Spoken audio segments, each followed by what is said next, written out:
On September 30th, the world lost one of the best to ever hit the court to a battle with cancer. Dikembe Mutombo was simply larger than life, NBA Commissioner Adam Silver said. He had a love for basketball and for people. Sports world mourning the loss of a true gentle giant. Former Houston Rocket and Basketball Hall of Famer Dikembe Mutombo lost his battle with brain cancer. He was just 58 years old. Mutombo played 18 seasons in the NBA, earning 8 All-Star selections and 4 Defensive Player of the Year awards. He was known for his smile and famously wagging his finger, the "not in my house" finger wave, after blocking a shot. Following his playing career, he served as an international ambassador for the sport and worked extensively for charitable and humanitarian causes. NBA Commissioner Adam Silver releasing this statement, reading in part, Dikembe Mutombo was simply larger than life. On the court, he was one of the greatest shot blockers and defensive players in the history of the NBA. Off the floor, he poured his heart and soul into helping others. And in fact, Mutombo originally wanted to be a doctor and work to improve medical care in his native Congo. It was a very personal mission. Sherman Chow, who's had the privilege of interviewing him, shares that aspect of the legendary player. Sherman? I remember him in his distinctive gravelly voice telling me that his mother had died of a stroke and that he had come to the U.S. to attend Georgetown planning to be a doctor. Well, we know that story took a change when legendary coach John Thompson convinced Dikembe to play basketball. But the lack of modern medical care for his mother stuck with him. Something the former Rocket shared while appearing on Great Day Houston. After my mom's death, I was struck because my parents was living just 5 minutes from the hospital. I felt like something needed to be done. It took him a decade and tens of millions of dollars to build a hospital in Kinshasa named after his mother. And the 7-foot 2-inch center was shameless in his fundraising for this important cause. He would literally go into the opposing team's locker room after the game to ask them to assist him in helping raise money for the Democratic Republic of Congo. They may have seemed unlikely friends, but Dikembe and Houston's own tropical disease expert Dr. Peter Hotez worked to fight disease in Africa. The pair bonded over efforts like the eradication of polio and the global fight against AIDS. Hotez, who remembers Dikembe as much for his humanitarian work as his time on the basketball court, called Mutombo a wonderful and generous man. Dikembe and his wife were married nearly 3 decades with 3 biological children, and they'd adopted 4 nieces and nephews. I remember Dikembe and Rose telling me that they'd met standing in line getting visas. This was in Kinshasa, but he was leaving the next day for the U.S. He promised to call her, and she said, "Yeah, sure, right." Well, he did, every day for the next month, and you know the rest. In the newsroom, Sherman Chow, KHOU 11 News. In 2017, Mutombo sat down with Deborah Duncan on Great Day Houston to talk about how his basketball career helped fuel another passion of his off the court, helping people in need. Our next guest came from Congo to Georgetown University with the intention of becoming a doctor. He was frustrated with the fact that too many people, including his own mother, died because they did not have access to health care. When the coach found out there was a 7'2" student on campus, he recruited him to play basketball. Today, he's in the Basketball Hall of Fame, but he scores extra points for his humanitarian work. Please welcome former Rockets player Dikembe Mutombo. That's right. I'm blocking that shot. You're not getting anywhere on that. All right. Dikembe, a lot of people might not know about that story that kind of drove you to where it looked like you could have gotten off course by going to play basketball. You got back to your intentions with medicine by building a hospital.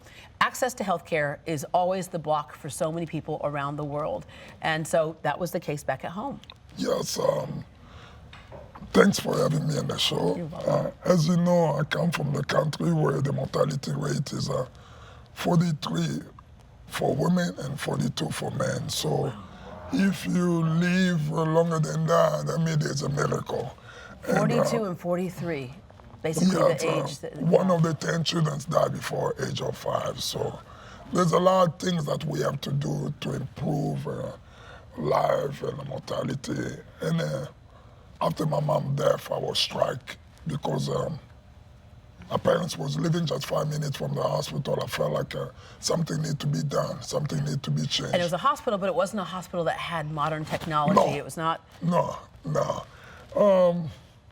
They do whatever they have to do to keep people alive. Right. And I felt like I did have this calling, the high calling, to go and make a difference, to do something. Yeah, you put a lot of your own money into building this hospital. About 30-some plus million. Wow. Okay. And then you had friends who joined in a team effort. Yes, especially our Houstonian, who came in with the help of the great owner of the Houston Rocket, Mr. Lexi Alexander and Ted Brown. And they got a lot of people in the community. Other players sponsored like operating rooms and things. So it's been great. Yao Ming, T-Mac, Joanna Howard, all those guys contribute. So they made me succeed. Not just me, but my people. Yeah, there is an ongoing dialogue, I think, around the world. Yes. And it is healthcare a privilege or is healthcare a right? I think healthcare is a right. I think every human being, you have a right to get access to the healthcare. Like one of the doctors from Botswana put it one time, if there's a problem affecting one part of the world, it should be a responsibility of every human being living on this planet. So we have a problem of people dying because there's a hospital there, but nobody want to do nothing for them. Yeah. But it's still our responsibility of every human being to do something for. So it's very crazy sometimes you see all this talk about healthcare when we see our own loved one dying in front of to us, then we're trying to make some politics on it. Yeah. And sometimes it takes very little things, especially in a country like Congo, for example, malaria. People were dying in mass from malaria. It costs only like $10. Yeah. Like cervical cancer right now is on the rise in Africa, and the treatment for cervical cancer costs only $15. But you cannot imagine how many women now are dying from cervical cancer. Those are the chronic diseases that nobody didn't pay attention because the focus was all about malaria. The breast cancer is on the rise in Africa, and people don't know why. But the cancer was already there, but nobody was not paying attention because we knew that malaria, diabetes was more immediate than anything. Okay, tell us about what your foundation is doing now and how people can help. Right now we are raising money for the endowment because I'm not going to be around forever. So I want to have the money in case one day I'm not here, the hospital can keep going. Yeah.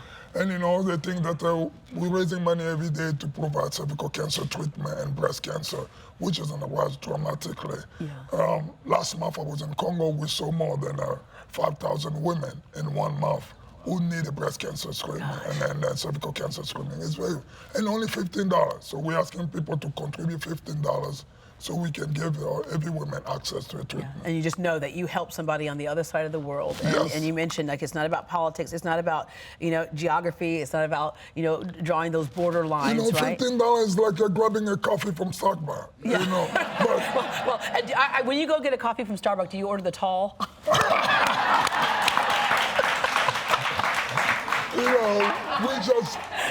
To me, Deborah, my mission is now to try to see how many lives can I save. Right. And that's very powerful. If you can take $15 and your $15 saves a life, because when we say to somebody, go save a life, we think, well, what could I possibly do? I'm just, but you can. The thing is you can. And that money goes a lot longer in a country like Congo. And with your connections, you're able to do that to kind of cut out the red tape and make sure that they actually get directly to that health care. Dikembe, it's good to see you again. Good to see you, my friend. And thank you very, very much. And we have to do this. Okay, so I know that the cameras aren't really prepared for this, but I want you to stand up. Okay, and then look where I come on it. Like, okay,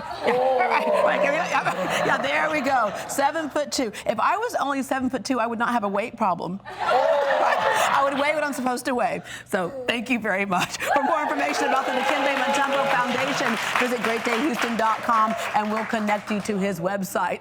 When we come back, you're okay with some parts of your body, but other parts seem to be a magnet for fat. Chin, tummy, thighs. We'll show you how to get rid of it. No surgery, no downtime. Next.